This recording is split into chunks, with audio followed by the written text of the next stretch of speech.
तो आज हम आपको दो चार खास जानकारी बताते हैं जो आपकी जिंदगी में बहुत करीब से अब आने वाली है और दिखने बल्कि दिखती भी होगी। तो पहला तो ये है हाई कोर्ट, पुलिस और पत्रकार, इन तीनों के बीच में एक जो रिश्ता है उसको कहते हैं माँ बेटे का। लेकिन बेटा वो जो बहुत छोटा सा बच्चा है और माँ वो जो सद्यन स्तनपायी है। सद्यन स्तनपायी मतलब फौरन उसको उसके स्तन में दूध आ रहा हो, उसको कहते हैं। और दूसरी बात यह है कि धूमन, धूमन का मतलब होता है धुआं होना, धुआं करा देना, धुआं भर देना, धूम्र बनवा देना या बन जाना। और तीसरा, हाँ उसके बाद हम आपको बताते हैं। तो पहला तो ये समझ लीजिए कि पत्रकार और न्यायपालिका मतलब हाई कोर्ट और पुलिस के बीच में जो क्या रिश्ता है वो कौन माँ का है और कौन बच्चे का है। तो बड़ी जाहिर सी बात है कि इसमें पुलिस एक माँ की तरीके से है, सद्यन स्तनपायी, और उसके बच्चे हैं पत्रकार और हाई कोर्ट। तो होता क्या है, जैसे वेश्यालय है के बारे में सुना हुआ है, जो मैंने लोग बताते हैं। कलकत्ता का सोनगाछी, दिल्ली में है जीबी रोड और मुंबई में है कमाटीपुरा। तो ये दोनों बहुत बड़े विश्वविद्यालय हैं और इसमें महिलाएं बहुत मुख्य भूमिका में होती हैं। कमाई की वही इकलौती जिम्मेदार होती हैं और पूरे घर को ही नहीं पूरे व्यवसाय को संभालती हैं। तो वो होता क्या है कि अगर कोई ग्राहक आ रहा है तो उसकी प्राथमिकता होती है ग्राहक को संभाल लेना। लेकिन इस बीच में वो बच्चा, छोटे बच्चे चिल्ला रहे हैं, चिल्लमो कर रहे हैं, तो उसकी माँ उसको थप्पड़ मार देती है और उसके बाद अपने काम को निष्पादन करने चली जाती है। जब लौट के आती है तो देखती बच्चे फिर अभी तक रो रहे हैं, बिलख रहे हैं, तो वो फौरन उसको स्नेह आ जाता है और अपने दोनों बच्चों को लिपटा लेती है। और वो जानती क्या करती है, ऐसे उठा के दूध स्तन उसका अपने मुंह में दे देती है और बच्चे उसको ऐसे करना शुरू कर देते हैं। तो ये रिश्ता है। फिर यही घटना हुई है इलाहाबाद में। पहले समझ लीजिए न्यायपालिका और पुलिस के रिश्ते क्या है, किस तरीके से हैं, वहां पर जो दिखाई पड़ रहा है इलाहाबाद में, ये इसको योगी जी ने प्रयागराज कह नाम पे कह दिया है। तो उसमें हाई कोर्ट इलाहाबाद के समीक्षा अधिकारी और उसके कुछ दोस्त जो वो भी हाई कोर्ट के थे, वो उस इलाके में घूम रहे थे या उधर से गुजर रहे थे, जिसको धुआं धुआं हुआ जाता है कोई भी व्यक्ति।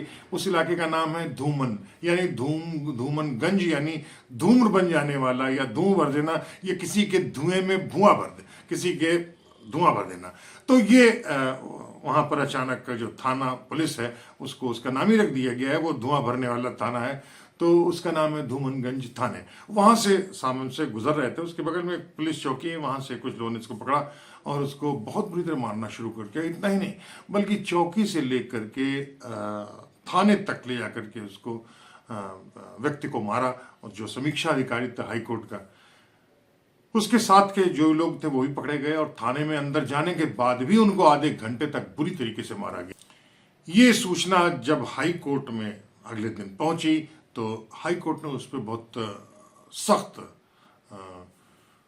ऑफिशियल एक्शन तो नहीं लिया, ये जानकारी नहीं मिल पा रही, लेकिन उस पर उन्होंने पुलिस आयुक्त से जो तरुण गाबा है उनसे लंबी बातचीत की और अपना आक्रोश व्यक्त किया। और बताते हैं कि वहाँ के कर्मचारी जो अधिकारी संघ का हाई कोर्ट का वहाँ मौजूद थे और उन्होंने उस पर बहुत सख्त ऐतराज व्यक्त किया कि इस तरीके से उनके साथियों के इतने व्यक्तियों के साथ उसका व्यवहार ऐसा क्यों किया। तरुण गाबा का बिल्कुल गाबा हो गए, गाबा मतलब गबदू हो जाए, गावदी कहते हैं उसको, यार मूर्ख होता है, उनकी समझ में नहीं आ रहा था क्या। तो अचानक उनके एक अधीनस्थ जो अपर आयुक्त है उसने एक चिट्ठी लिख दी और उसमें कहा कि साहब हाई कोर्ट में बहुत से वाद बने रहते हैं, वहाँ पर इतना बड़ा लेखा महादिवाह है, वहाँ न्यायालय है, महालेखाकार वहाँ बैठते हैं, पुलिस का मुख्यालय वहीं पर है, PHQ है, तो वहाँ वाद बना रहता है और वो हाई कोर्ट पर पकड़ जाते रहते हैं लोग और वहाँ समय से न मिल पाने के जवाब नहीं पाता है तो उससे वाद में बड़ी दिक्कत होती है। तो अब सारे जो जिम्मेदार अधिकारी हैं उनको सख्त निर्देश दे दिया गया कि उसको आकर के संभाल लें और आइंदा इसको टाइम बाउंड एक्शन दें, समयबद्ध होना चाहिए। और उनको ठीक तरीके से उन्होंने कहा कि ऐसा नहीं होगा तो अच्छा नहीं होगा, और न्यायपालिका की प्रतिष्ठा हमारी प्रतिष्ठा है और उनके प्रति हमारे पूरे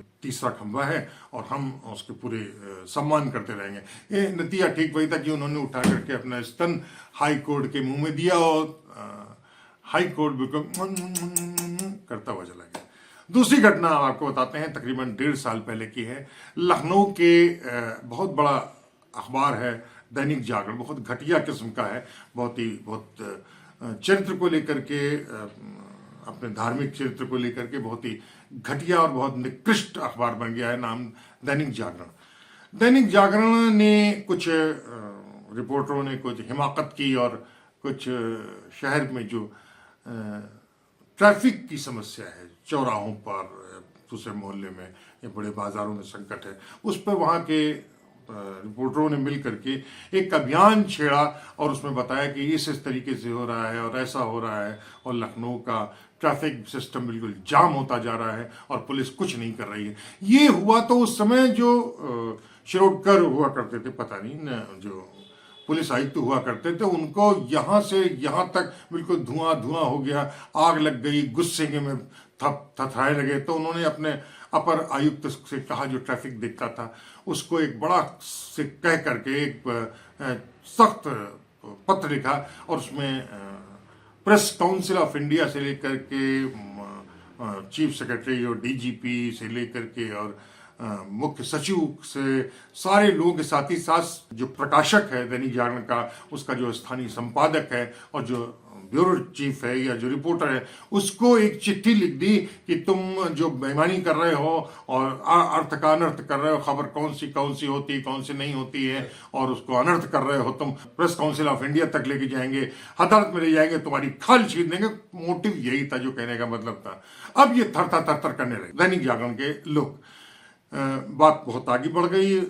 हस्तक्षेप करने के लिए कोई बीच आदमी था कि जो उस गुस्से को शांत कर ले, और इसके लिए अमिताभ यश जो तुर्रम खां हैं इस समय, और गोलीमार दरोगा टाइप के बड़े दरोगा हैं और अपने आप को एनकाउंटर स्पेशलिस्ट कहते हैं। स्पेशलिस्ट का मतलब होता है विशेषज्ञ, और एनकाउंटर का मतलब है गोली मार देना। मतलब उसको बहुत ज्यादा उसकी आवश्यकता नहीं होती है साक्ष्य की या उसकी, वो एनकाउंटर करना है तो वो एनकाउंटर कर देना है, इसी के लिए उसका कहा जाता है। तो इसी तरीके के एक एनकाउंटर स्पेशलिस्ट हुए अमिताभ यश, जो एडीजी हैं इस समय यूपी के।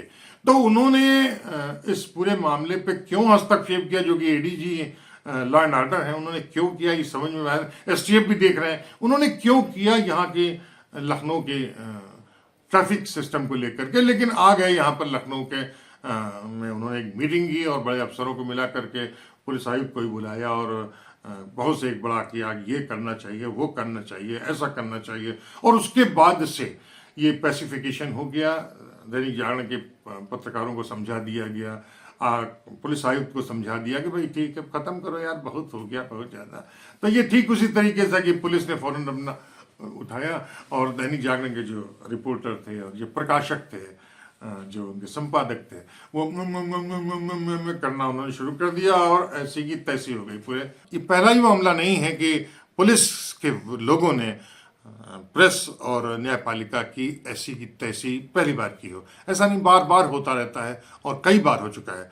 और लेकिन उसी तरीके से भी जिस तरीके से गुस्सा बहुत भड़कता है न्यायपालिका का, हाई कोर्ट का या प्रेस वालों का, तो जब देखते हैं कि पारा बहुत ज्यादा हो गया, तो फौरन वो पुलिस वाले वही करते हैं और उठा करके अपने न्यायपालिका और प्रेस के मुंह में डालते हैं और प्रेस वाले और हाई कोर्ट के लोग करना शुरू कर देते हैं, मामला खत्म। 2021 में भी यही हुआ था, जब अपर मुख्य सचिव हुआ करते थे अवनीश अवस्थी। उस समय भी यही हुआ था और यही आक्रोश व्यक्त कर दिया था अवनीश अवस्थी ने। उसके बाद भी यही पुलिस वालों ने हरकत किया था अपनी माफ़ी के तौर पर और शांत करने के लिए किया था। वाद को बिल्कुल ठीक किया जाना चाहिए और उनका बड़ी दिक्कत होती है और न्यायपालिका हमारे लिए सर्वोच्च है और उसके साथ वादों के प्रति बहुत सम्मान और ईमानदारी के साथ होना चाहिए और शालीन होना चाहिए पुलिस वालों को। लेकिन हर बार फिर अगले दिन से फिर यही हो जाता है कि पुलिस वाले वही बदतमीजी करते हैं जो दूसरी जगहों पर होता है, आम आदमी के साथ होता है। और इसी तरीके से अंतहीन शिशुवत नवजात बच्चों का और सद्य स्तनपायी माओं के प्रति, स्त्रियों के प्रति उनकी माओं के बीच यही रिश्ता बनता रहता है कि स्त्री जो माँ होती है सद्य स्तनपायी, पुलिस फिर उसी औरत की तरह जिसकी छातियों में दूध भरा हुआ है लेकिन उसके पहले आक्रोश ने निकाल करके ऐसी की तैसी कर दी थी। फिर बच्चे को चिपकाने के लिए जब देखती चीज़ें बहुत गड़बड़ हो गई हैं, अब सीमा के बाहर हो गई, तो सबसे पहले उठा देती छाती और उसके बच्चों के मुंह में डाल देती है, बच्चे निप्पल लेकर के। तो ये है चरित्र हाई कोर्ट का और प्रेस वालों का, और उनके साथ ये दूध की चुचुक पकड़ा देने वाला पुलिस का ये रवैया। तो अगली बार फिर दूसरे मसले पर किसी दूसरे स्थान पर और किसी दूसरे लोग के साथ हम फिर हाजिर होंगे। तब तक दौलती कुमार सोहेल को इजाजत दीजिए।